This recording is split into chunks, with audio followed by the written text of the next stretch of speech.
Las administraciones, todas las de España, unas más que otras, pero en general todas, estos últimos años, sea porque ha sido muy visible que había una entrada de alumnado extranjero a los centros, sea porque eran tiempos en que había dinero que repartir, pues han hecho una inversión económica importante en la acogida del alumnado extranjero. Desde este punto de vista, una crítica fácil que podía tener el profesorado de decir las políticas de acogida son estrictamente retóricas y por tanto pasa como con la inclusión, eso no ha sido cierto, porque esas políticas han ido acompañadas de un presupuesto importante. En el caso catalán ha sido extraordinariamente importante, en fin, la inversión más grande que ha habido en educación en los últimos años en los gobiernos de izquierdas, y en este sentido hay que valorarlo en el doble sentido, primero porque se ha priorizado algo que era visto como potencialmente explosivo, podía serlo, y dos, porque ha desactivado una crítica fácil que podía tener. Después, las políticas que se han llevado a cabo, claro, son criticables desde luego, porque todo es mejorable, pero ha habido dos líneas. Una, se ha hecho en general lo que se ha hecho en Europa, y en Europa se han hecho muchas cosas mal, por tanto podíamos aprender lo que no debíamos hacer, pero también era fácil copiar a los otros que tienen más experiencia. En este sentido ha habido de todo. Yo ya sabéis que soy un defensor del Plan para la Lengua y la Cohesión Social del gobierno catalán anterior, porque tenía unas bases teóricas, unas bases muy sólidas que hacían una lectura crítica de lo que se había hecho por ahí, y dos, porque el planteamiento era abierto. Quiero decir con eso que las prácticas han sido muy diversas y contradictorias, pero el planteamiento era perfectamente asumible desde una perspectiva intercultural o multicultural, como queramos llamarle. ¿Qué ha ocurrido aquí? Una, que es decir, vamos a ser... Aquí he visto que vosotros decís que nosotros tomamos una perspectiva que no es nada asimilacionista. Habría que ir con cuidado, porque las políticas en general que se han hecho en España, todas, han sido en general de la perspectiva asimilacionista, y lo digo no en plan de decir que se ha hecho muy mal, no.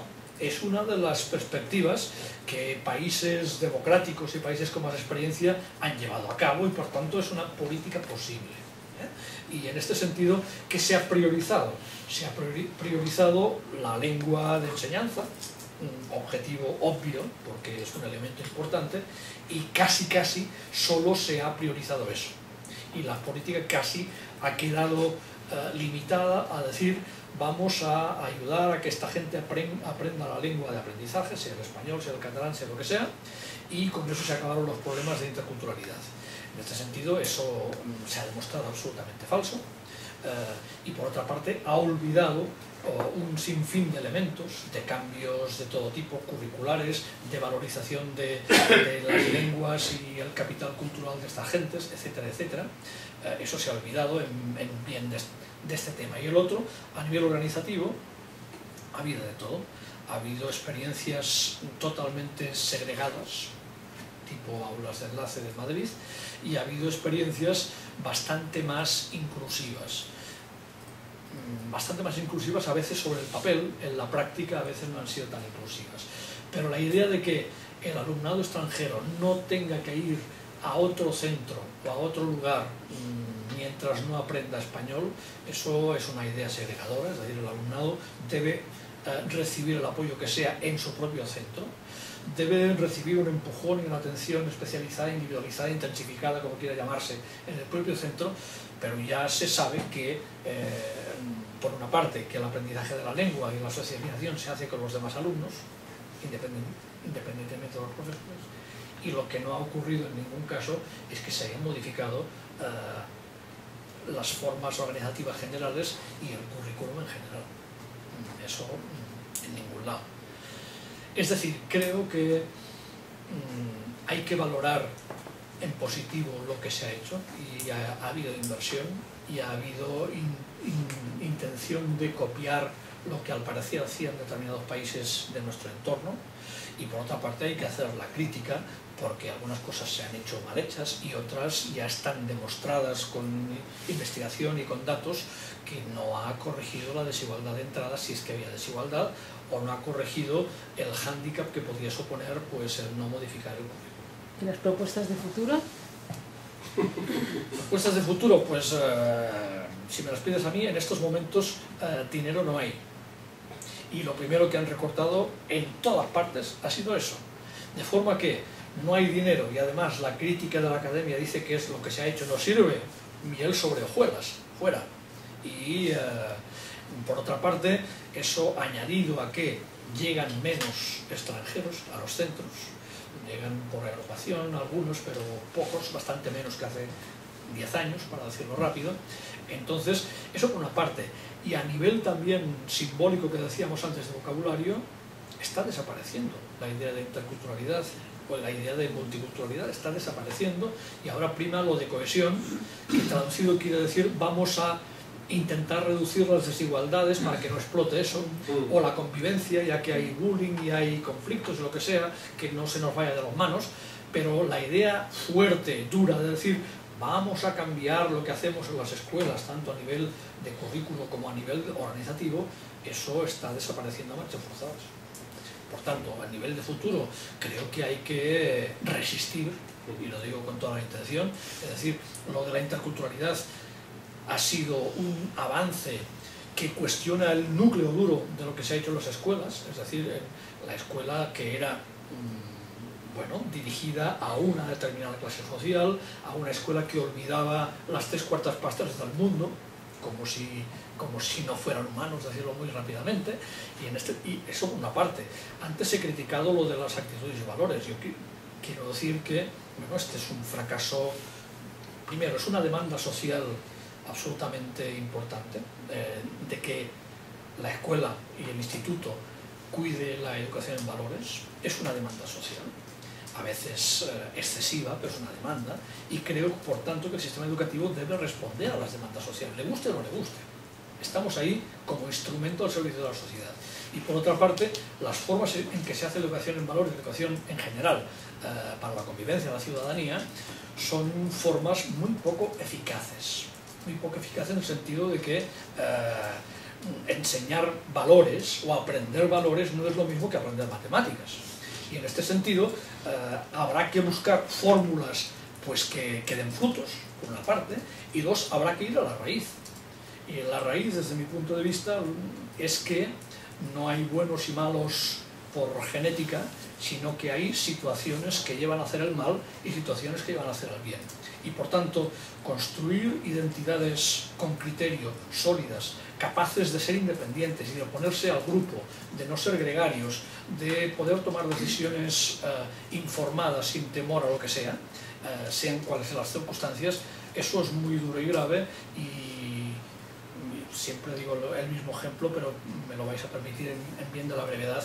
No puede ser que la educación en valores sea recortar palomitas, sea celebrar el Día de la Mujer Trabajadora con una conferencia, sea hacer un circuito para la educación vial. Sabemos que no sirve para nada. Y si no sirve para nada, hay que echarlo fuera. Ya sabemos, por ejemplo, en el tema igualdad de sexo o no desigualdad de género, que no sirve para nada las charlas, que sirve sobre todo que los profesores discutan entre ellos, se revisen y cambien sus actitudes, sus formas de comunicarse y de relacionarse. Pues bueno, en el tema del racismo, para decir algo, ocurre lo mismo.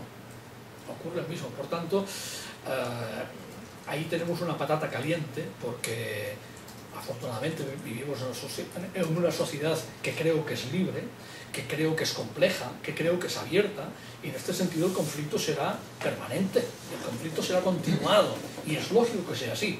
Por tanto, aprender a desarrollarse ahí y aprender a no ser gregario, eso es muy complicado. Y eso, el único espacio, con perdón, donde puede aprenderse es en el sistema educativo. No hay otro, para la mayoría. Bueno, yo quería decir que aparte de todo lo que ha expuesto muy bien Javier sobre la escuela, hay algo que la política con la inmigración o la política con el alumnado extranjero es importante y se ha visto en las explosiones de violencia de Francia, yo lo analicé desde el punto de vista de la laicidad, como una escuela pública republicana francesa, igualdad, libertad y fraternidad, fue apedreada por miles de estudiantes, ¿os acordáis?, en las revueltas juveniles en muchas ciudades francesas. ¿Por qué digo esto? Porque está bien toda la cuestión de la escuela, pero es que la política de viviendas debe ser una política integral. O sea, derecho a la igualdad, igualdad de oportunidades en la escuela, sí, pero si en Tetuán, donde estaba yo, tengo un 85% de inmigrantes, ¿qué hago yo con 85% de inmigrantes en el Instituto de la Remonta, de la Almudena? Cuando el barrio de Tetuán se está convirtiendo aquí en Madrid en un gueto, en prácticamente un gueto. ¿Quiénes van al instituto nuestro? Pues todos los que viven allí. Eso de libertad de escuela, no, si es que resulta que la vivienda en Francia pasa igual. ¿Dónde están en la banlieue francesa de París y de Lyon? ¿Dónde se acumulan muchos de los hijos que han nacido en Francia, que son franceses ya, no son de primera generación franceses y son de nacionalidad francesa? ¿Os acordáis? Todo aquello de hace 5 años, 6 años. Entonces, la política con la escuela, la política de inmigración tiene que ser también de sanidad, tiene que ser de vivienda, tiene que ser de derecho al trabajo. Es decir, bueno, ahora con el paro que hay, evidentemente hay muchos más problemas, ¿no? Pero yo creo que tiene que ser una visión globalizada, una visión integradora de todos los elementos, no solo de la escuela. A ver, varias cosas. Primero, estar completamente de acuerdo con Javier, sobre todo en lo de la educación en valores. Creo que la educación en valores es como lo que decíamos al principio, como la interculturalidad malentendida y que estamos dando vueltas a lo mismo. Y efectivamente nos hemos quedado en hacer folletitos con buenas recomendaciones, partiendo de una especie de buenismo universal. Y por otra parte, no estoy tan de acuerdo contigo. Y no estoy tan de acuerdo contigo porque creo que si bien efectivamente hay que considerar que la educación no solamente se da en la escuela, hay que favorecer políticas de más igualdad o de menos desigualdad en cuanto a vivienda, en cuanto a vida de barrio, en cuanto a sanidad, a todo esto. Creo que eso sigue partiendo de una visión deficitaria. Entonces creo que si interpreto bien lo que tú acabas de decir, deberíamos seguir haciendo políticas para los diferentes y no políticas, ya no sé cómo llamarlos, integradoras o inclusivas, o de compartir un espacio común y de reelaborar quizás ese espacio de convivencia desde otras perspectivas. Entonces tengo mucho miedo en este momento en que primero la educación en valores ya no tenga tanto valor, por lo mal que lo estamos haciendo en este aspecto, y luego tengo mucho miedo también a seguir teniendo un discurso del eterno déficit del que no tiene a lo mejor condiciones educativas, sociales, socioeconómicas o culturales parecidas.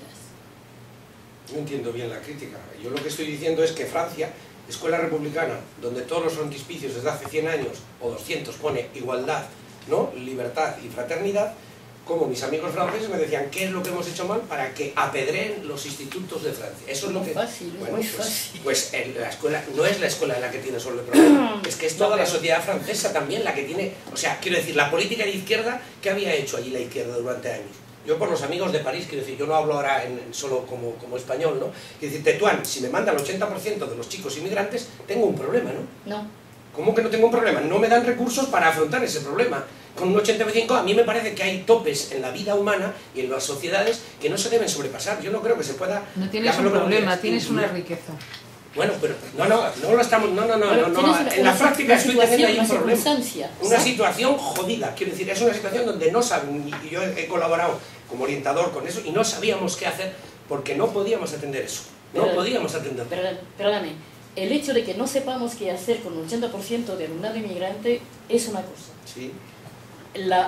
Pero distinto es que tener 80% de alumnos inmigrantes sea un problema. Genera problemas. No. Genera, sí, claro que genera. Lo que genera el problema es el no saber qué hacer con ellos. No, sí, pero el hecho de tener eso no es una riqueza en sí mismo tampoco. Visto en un aula no es una riqueza, eso es problemático, llámalo como quieras. No sé cómo quieres cambiarle la vivencia a los profesores que están eso, cuando te quitan las aulas de enlace, no sabes qué hacer. Yo tenía alumnos chinos dándoles clase de ética, ¿cómo lo vivo eso si no saben? Pues decirle, ¿qué te explico? ¿En inglés? Bueno, pero eso es un problema, porque me están enviando alumnos, claro, no es mío el problema, es que me están generando un problema. Pero tu problema con tu alumno chino es que el alumno chino no habla el idioma de instrucción porque no te manejas. Pero vuelvo a lo mismo, seguimos considerando que porque es chino y no habla el idioma es tonto. No, yo jamás. Le he hablado en inglés como y he es tonto aprendido y no chino. habla mi idioma, es un problema. No es Yo esa creo la razón que damos los profesores. Mira, creo que hemos llegado a un punto realmente importante del debate que no habíamos tocado solo por encima, y es realmente nuestra visión, aún a esas alturas, de lo que supone tener alumnos distintos en las aulas. Entonces, es estupendo lo que hemos venido generando durante toda la mañana, pero en realidad en este momento nos damos cuenta de que seguimos considerando la diversidad, en este caso la inmigración, como un problema fundamental cuando pasan del 40 o del 50% de los alumnos. Una cosita solo. Yo, como sabéis, no soy española, no me crié en España, ya tengo muchos años y fui educada en Bélgica en el momento en que Bélgica tenía una aportación o una llegada, como se dice ahora, ¿cómo es? Masiva. Masiva. Valoria o Flandes. Sí, bueno, Sí. en Yo el también medio. estaba en Bruselas. En el medio, bueno, he viajado por todas partes, pero bueno. Entonces era el susto increíble, en los años 70 y pico, de llegada de muchas personas de Marruecos, de Yugoslavia, porque existía todavía, etcétera, etcétera, etcétera.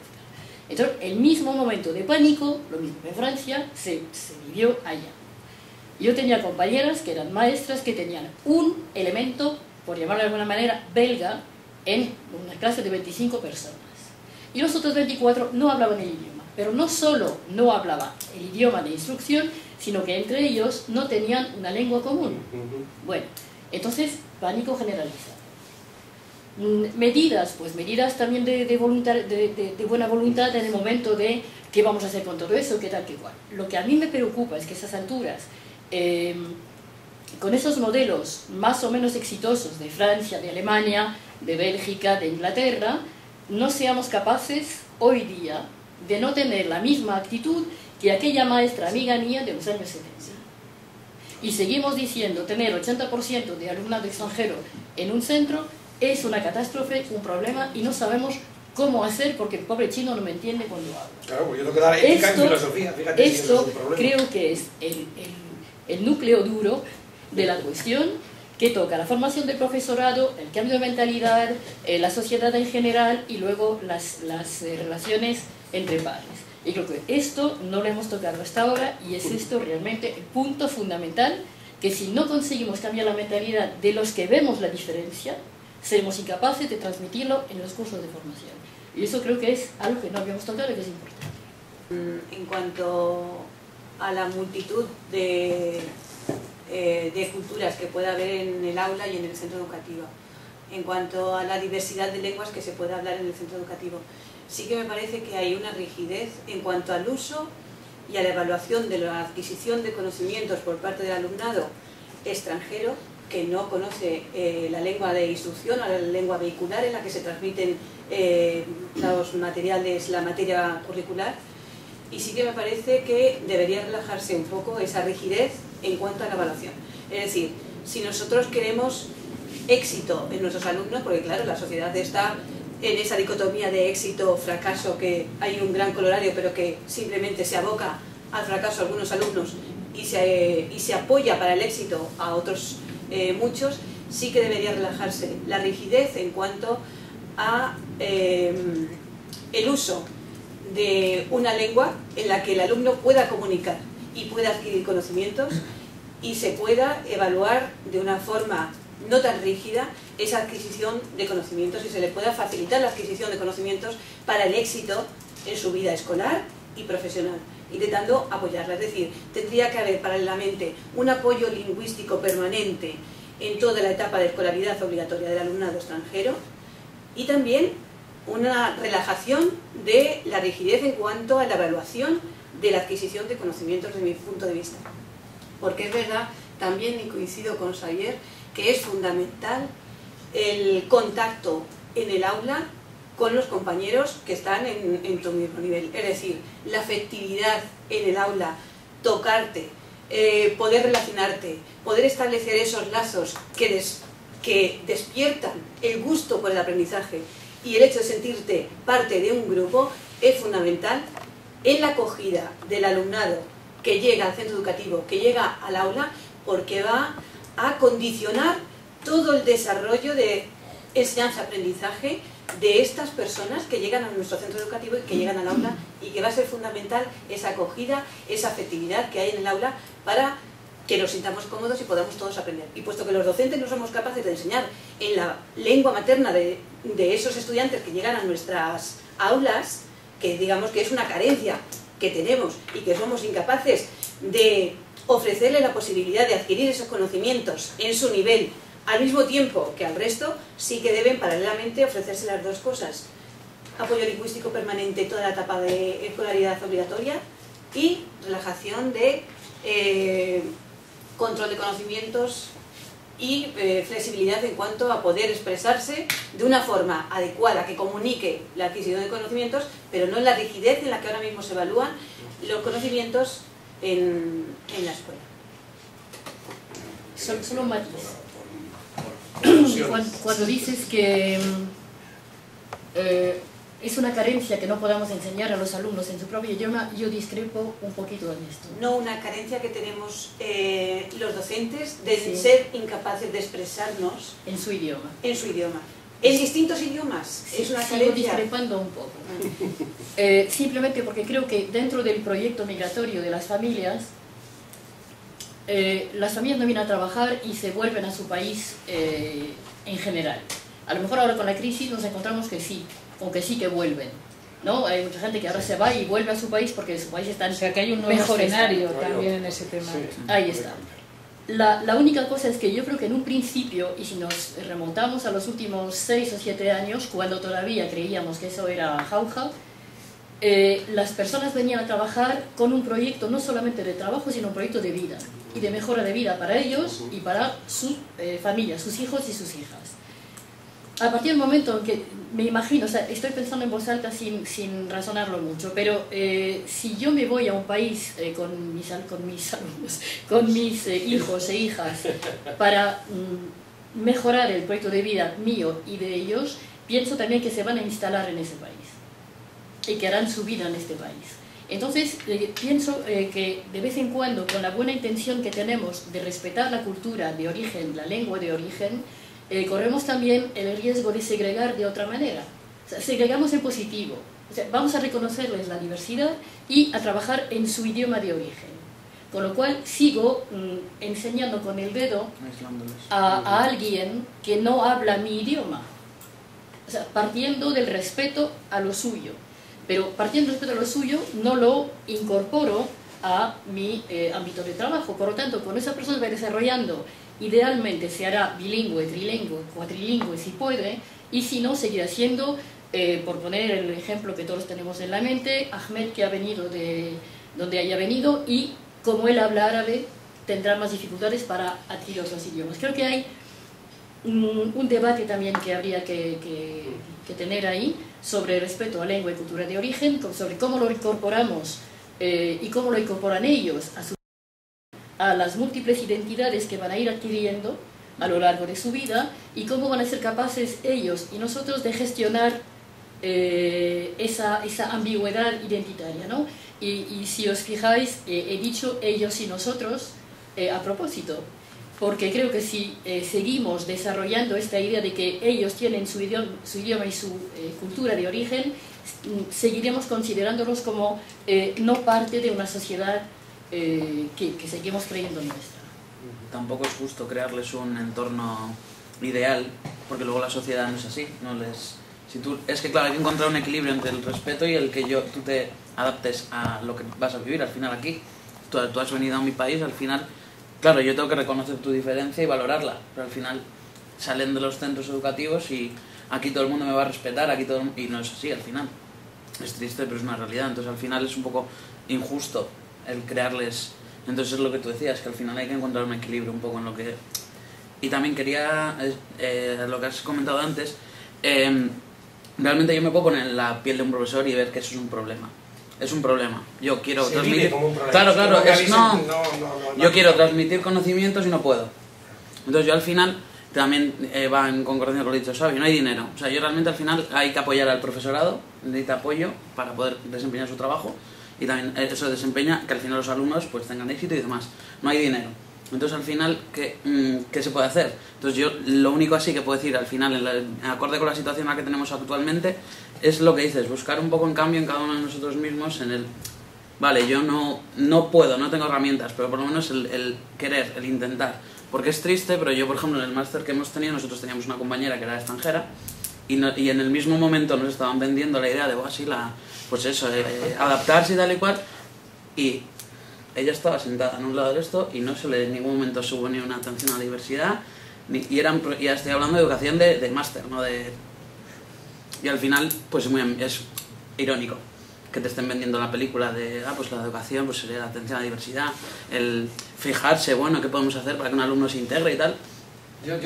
Y ese profesor estar contándotelo con la alumna alemana a un lado y mirarle y sonreírle, y lo único que he hecho con ella en todo el curso.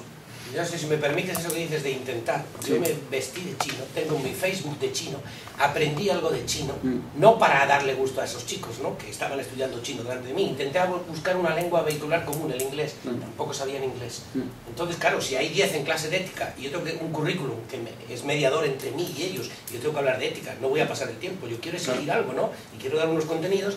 Entonces fui el creador de la Semana Intercultural y de la idea de interculturalidad, a lo mejor con una tontería, como decía él, como decía Xavier, pero había que hacer algo sobre leyendas comunes. Entonces yo me aprendí cuentos chinos y yo recité cuentos chinos al final de curso 2 veces seguidas, y no iba nadie, ni alumno ni profesor, era la organización del centro, no era yo. Mi actitud era comprensiva y he estudiado 3 o 4 idiomas y creo que algo sé todavía de esto, ¿no? O sea que me siento cercano en muchas cosas, pero también es difícil el equilibrio. Claro. Y la situación de la dirección con las aulas de enlace y todo eso en Madrid, en Tetuán, pues se está viviendo muy mal. No, y sin embargo quieren hacer cosas. También la dirección es de francés, es una profesora de francés estupenda y me comenta todas las dificultades que tiene para manejar esta situación. Pero yo entiendo lo que quieres decir, el enriquecimiento de ellos. Es un enriquecimiento para nosotros, pero también hay que darles pautas para que estén con nosotros y formemos la misma comunidad y estemos, llámalo como quieras, ¿no?, integrados de alguna manera, que nos sintamos cómodos todos. Y yo me acuerdo de haber hecho semanas interculturales de gastronomía, de nombres, de leyendas persas, un chico persa que me enseñó a mí cosas, él me enseñaba a mí persa, y los chinos me intentaron, y dije, no, yo el cuento chino lo tengo que leer en casa. Vamos, lo aprendí, además lo dramaticé. No fueron nadie a final de curso, mis 2 últimos años, haciendo yo cuentos chinos, y no iba nadie el 21 de junio, no iba nadie. Vinieron 2 profesoras y una me dijo, Luis, pero si esto había que hacerlo en Navidades. Digo, o sea, y estoy vestido de chino en el Facebook todavía, o sea que fíjate si mantengo, sí, con un gorro chino que me dejó un amigo, ¿ves? Y como dices tú, cuentacuentos, ¿no? Algo de eso. O sea que me gusta eso, pero veo la dificultad objetiva de cómo manejar esas situaciones. Y yo no sé, además te diría que hay sociólogos, no te puedo decir quién, donde he leído que una escuela que tenga más de X porcentaje, no lo sé, yo no lo sé si es científico o no, dicen que es muy difícil manejar eso. Claro que es difícil, muy difícil, claro que es difícil. Y que, claro, pero es una realidad. Yo creo que lo que dice Luis, María, hay un doble plano. Es decir, cuando hablamos de interculturalidad, no es una cuestión solo educativa, es una cuestión sociopolítica. Y en este sentido, vamos a ver, tenemos un problema porque la escuela o el instituto solo no puede.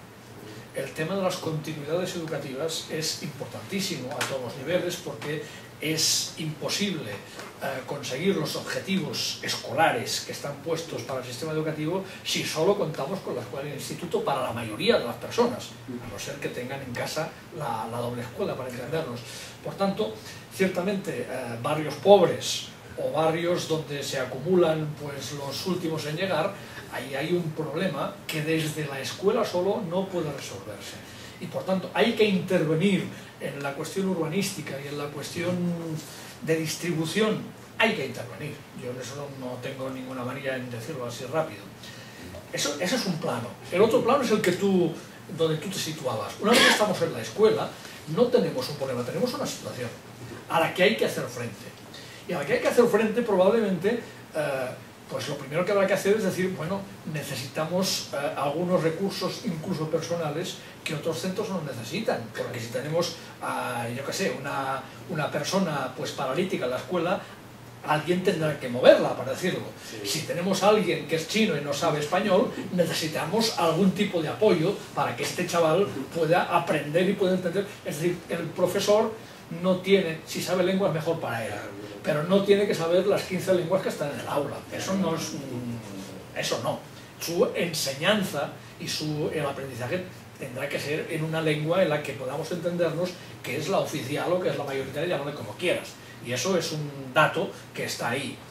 Se puede flexibilizar. Lo de relajar a mí no me gusta, porque relajar quiere decir disminuir. Se puede flexibilizar, se puede quitar rigidez, y sobre todo en los primeros momentos si tenemos competencia, pero eso, digamos, forma parte, creo, de la actitud que tú decías, Martina, del profesorado, que es seguramente relevante no solo para que este chaval se encuentre a gusto, que es muy importante, sino también para que aprenda la lengua de aprendizaje. Y después lo que decías tú, eso sí está demostrado, que la lengua comunicativa se aprende relativamente rápida por parte de la mayoría de los chavales extranjeros, no todos, pero la mayoría. Pero sí es cierto que la lengua comunicativa no garantiza el éxito escolar, y por tanto también sabemos, porque la investigación de Estados Unidos y de Europa y de lo que sea, incluso de España, lo dice, que necesitamos un apoyo durante un montón de años. No sé si toda la escolarización, pero un montón de años, que son bastante más que 1 y que 2. Si sabemos todo eso, pues bueno, aquí tenemos un problema educativo nosotros, que debemos poner los medios y las actitudes para resolverlo, pero que no es un problema achacable a este chaval, que es un poco lo que se quería decir aquí. Pero yo quería resaltar que la interculturalidad no es solo una cosa educativa, que es también una cosa sociopolítica, y por tanto es cierto que hay que hacer política y que hay que intervenir en todos los campos. Y el tema de las lenguas, usted decía una cosa muy interesante, porque es así, cuando la lengua y cultura de origen y todo ese tinglao, era cuando eran trabajadores invitados y por tanto se les estaba marcando el camino para que se fueran, no estamos en ese plano, pero sí creo que también la investigación dice unas cuantas cosas. Por ejemplo, no podemos seguir diciendo a las familias, por ejemplo, que en casa no les hablen árabe. Por supuesto. Debemos decirlo, no, en casa hablar árabe, hablar abasí, o hablar lo que sea, porque eso es importante para que este chaval aprenda español, justamente, y para que crezca en un entorno rico en este sentido. Es decir, nosotros no podemos, tal vez desde luego no podemos enseñar lenguas.